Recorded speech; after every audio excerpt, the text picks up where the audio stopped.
Are you ready for a wheelchair beatdown this week on Raw? Well, get ready for brutally honest reviews from Extreme Wrestling fans. This is FWO. Check the local list. Don't assume get fast, ride faster. Don't ride the futures. It's the first round. And it's a fighting if you're in it. It's gonna get ugly just as soon as we begin it till the last round. Left to right, I'm heavy-handed. After everything's landed, I'll be the last one standing from the first round. It's a fighting if you're in it.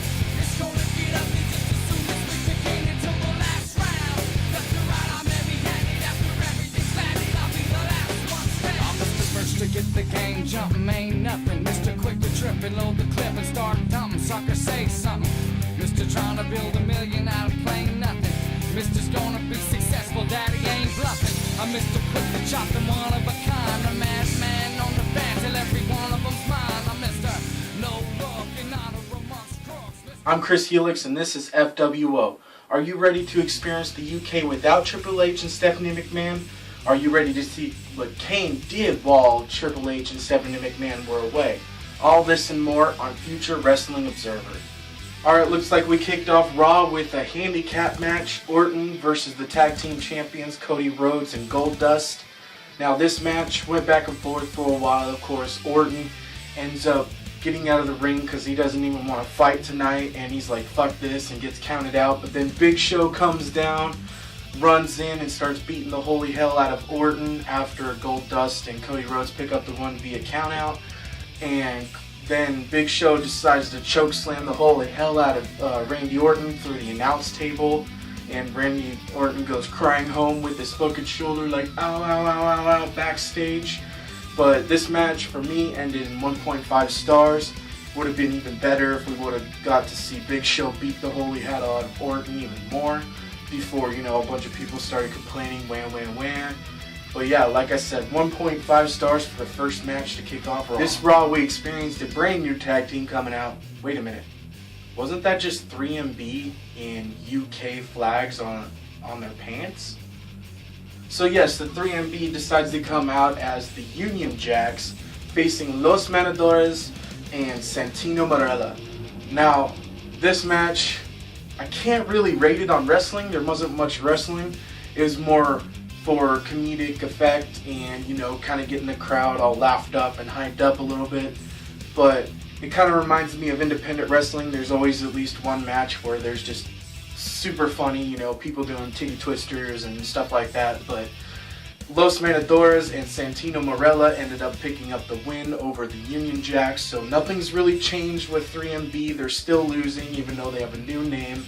And this match, I gotta say, since I'm not rating it on wrestling, I'm rating it on comedy, I gotta say 2 stars. And like I said, Los Matadores and Santino Marella. Y'all ready for some rapid fire reviews? Next up, we got Kofi Kingston versus Damien Sandow. Now this match was kind of boring, blah blah blah, nobody gives a fuck about it. And this match ended with Damien Sandow picking up the win, 1-star match, whoop-de-fuck-do. Next up we got Dolph Ziggler versus Curtis Axel for the Intercontinental Championship. And Curtis Axel picks up the win. This match ends in 1.5 stars. Bet you all thought I was only going to have one rapid fire review in this episode of FWO. But guess what? I don't like doing reviews on really crappy matches. So next up, here we go. We got a Divas match. We got Nikki Bella versus Snuka. Snuka picks up the win after AJ Lee interferes. 1-star match. Then we got Fandango versus Tyson Kidd. This match was even worse. And it ends with Fandango picking up the win and 0.5 star match. That's right, 0.5 star, not 1, not 2. That match sucked balls and Tyson Kidd and Fandango can do way better. Please, please, let's not see another match like that. Anyway, 0.5 stars. And that's the end of the rapid fire reviews for this episode of FWO. This next match is scheduled for one fall, and it is a handicap match. Wait a minute, is it handicap night on Raw? I guess so. 3 matches in handicap, even a handicap guy in a wheelchair coming to the ring. We'll talk about that later. Anyway, John Cena versus the Real Americans. John Cena ends up picking up the win. Yes, Mr. I Kick Out at 2 picks up another win. Everybody expects it. 2-star match. Say, what's up, what's up, what's up, what's up? That's right, R-Truth is up next, facing Ryback, and he comes out and rapping and doing it real funny. Not as good as a rapper as Cena, never thought I'd say that, but R-Truth ends up picking up the win in this 1-star match, and I still think the entrance was way better than the match would have ever been, because Ryback is a cheap imitation of Goldberg, and please just get rid of him or have Goldberg whoop his ass in a pay-per-view. Next up, we have Big E Langston versus Alberto Del Rio, the Mexican version of JBL. And they're still having JBL ride Alberto Del Rio's nuts night after night after night. It's because JBL's a narcissistic asshole and realizes finally he does like one Mexican, and that's because that Mexican is exactly like him. Narcissistic, rich asshole. Still don't like this stupid fucking gimmick. Don't really care for Alberto anymore because he's kind of becoming a one-trick pony, always winning by his cross arm breaker like he did in this match. It was a 2-star match, okay, but I really just get rid of JBL. I'm tired of hearing him ride fucking Alberto Del Rio's nuts. Punk and D-Bry versus The Shield in a 2-star match that ends in no contest. Why does it end in no contest? Well, I don't even think I heard the ring bell ring at the end of the match. Because the Wyatts end up, getting the lights turned off, coming out, and start whooping on D-Bry and Punk.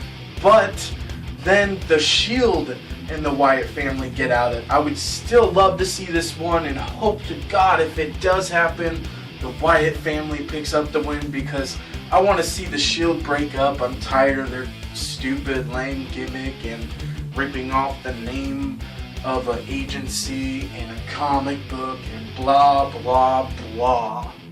But like I said, this match, 2-star match, no contest. I bet you think Raw ends there, but no, Raw does not end there. The Usos end up coming out, and I think the tag team champions end up coming out, and then the commentators are like, oh my god, it's an all-out brawl for the end of Raw. It wasn't a brawl at all. It was more of a slap and a stomp fest, and ooh, look at this, it looks really badass. Not really, it was don't really care. But I would like to say, are y'all ready for Raw Country? Yeah, that's what they're calling it when they come to Nashville, Tennessee.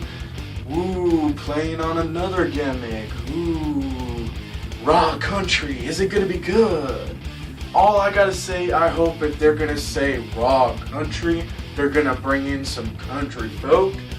Like Mickie James. Please let Mickie James return and show AJ Lee what crazy really is. Please, please.